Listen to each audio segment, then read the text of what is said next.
Video শুরুতে যে ফটোগুলো আপনারা দেখতে পারলেন, এরকম ফটো আপনি কিভাবে তৈরি করবেন মাত্র এক ক্লিকে। তো ভিউয়ার্স দেখেন, এই ধরনের ফটো কিন্তু বর্তমান এখন সবাই তৈরি করে ফেসবুকে, টিকটকে আপলোড করতেছে।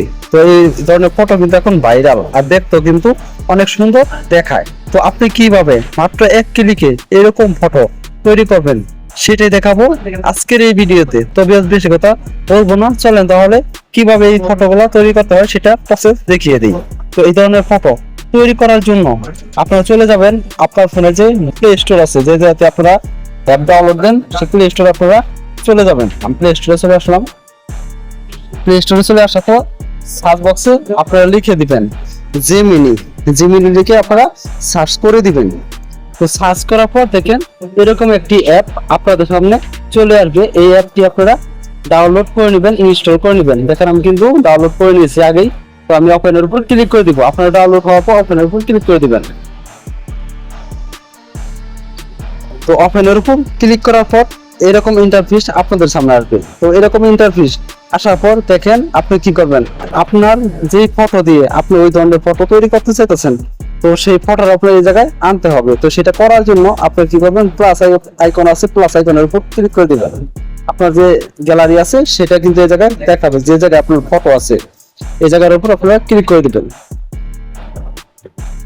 এরপর আপনারা এই জায়গা থেকে সকল ফটোগুলো দেখতে পারবেন। আপনার যদি কোনো ফাইলে এক্সট্রাভাবে কোনো ফটো থেকে থাকে, তো সেটা দেখার জন্য, সেটা আনার জন্য দেখে নিন এই অপশনটা, এই ডাইন পাশে যে অপশনটা আছে এটার উপর ক্লিক করে দিবেন।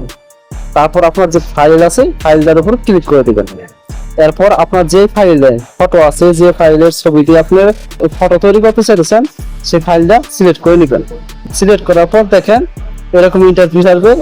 তো ভিউয়ার্স আপনাদেরকে সাপোজ বোঝানোর জন্য এই ফটোটা আমি নিয়ে নিলাম। আপনি যে ফটো নেবেন ফটোর উপর ক্লিক করে দিবেন। তারপর দেখেন নিচে ডান লেখা আছে, ডানের উপর ক্লিক করে দিবেন। এরপর দেখেন এই জায়গায় কিন্তু আপনাদেরকে ফটোটা দেখাবে। আমার যে ফর্ম আছে, প্রথম একটা ফর্ম দিয়ে দেখাবো, তারপর আরেকটা ফর্ম দিয়ে দেখাবো। তো আমার সেই ফর্মটা আমি কপি করে এই জায়গায় দিব। তো আপনারা কিভাবে ফর্মগুলো পাবেন সেটা আমি ভিডিও লাস্টে বলে দিব, দেখিয়ে দেব। এই জায়গায় আমি আমার ফর্মটা দিয়ে দিলাম। তো আপনারা কিভাবে ফর্মগুলো পাবেন আমি কিন্তু সেটাও দেখিয়ে দিব ভিডিও লাস্টে। দেখেন ফর্মটা দেওয়ার পর এই জায়গায় সেন্ড করলে কিন্তু এরকম অপশন আপনাদেরকে দেখাবে। তো দেখেন আমার কিন্তু এই ফটো দিয়ে আমার ফটো তৈরি করার কাজ কিন্তু চলতেছে। তো এই জায়গা থেকে একটু ওয়েট করতে হবে। আপনাদের নেটের স্পিড যত ভালো থাকবে তত কিন্তু ছবিটা অনেক আরো ভালো হবে, ঠিক। তো ভিউয়ার্স দেখেন অলরেডি আমাকে কিন্তু ফটোটা তৈরি করে দিয়েছে। তো দেখেন আমাকে কিন্তু ফটোটা তৈরি করে দিয়েছে। এটা কিন্তু ব্রাজিলের ফটো আমাকে তৈরি করে দিয়েছে। এখন আমি আর্জেন্টিনার ফটো কিভাবে তৈরি করবেন সেটা দেখাবো। তো সেটা করার জন্য ব্যাগে আসবেন। ব্যাগে আসার পর এই অবস্থায় থাকুক, সমস্যা নাই। দেখেন আবার প্লাসের আইকনের উপর ক্লিক করে দিবেন। আবার আপনার ফটো এই গ্যালারিতে চলে যাবেন। আবার আপনার এই ফাইলে চলে যাবেন, যে ফাইলে আপনার ফটো আছে, ঠিক আছে, এরকম ভাবে চলে যাবেন। তো আমি আপনাদেরকে সাপোজ বোঝানোর জন্য আরেকটি ফটো দিয়ে দেখাবো আর্জেন্টিনার জার্সির ফটো এডিট করে। তো দেখেন আমার এই প্রথম যে ফটোটা আছে এর উপর ক্লিক করে দিবেন। তারপর ডানের উপর ক্লিক করে দিবেন। তারপর আপনার সেই দ্বিতীয় ফর্মটা দিয়ে দিতে হবে। এই জায়গায় আমি আমার দ্বিতীয় ফর্মটা দিয়ে দিয়েছি আর্জেন্টিনার। তারপর এই সেন্টারের উপর ক্লিক করে দিব।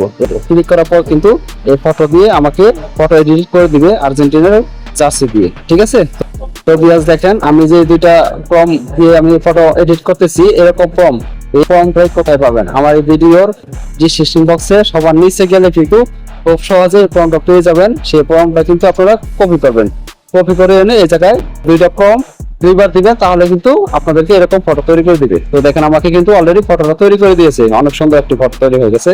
তো এখন এটা আমি ডাউনলোড করার জন্য আমার গ্যালারিতে নেওয়ার জন্য নিচে দেখেন সেভ নামে একটি অপশন আছে, সেভের উপর ক্লিক করলে কিন্তু আমার এটা গ্যালারিতে চলে যাবে। দেখেন ভিউয়ার্স এটা কিন্তু আমার গ্যালারিতে চলে গেছে। তো ভিউয়ার্স এইভাবে মূলত আপনারা খুব সহজেই যে কোনো দলের জার্সি দিয়ে ফটো এডিটিং করতে পারবেন।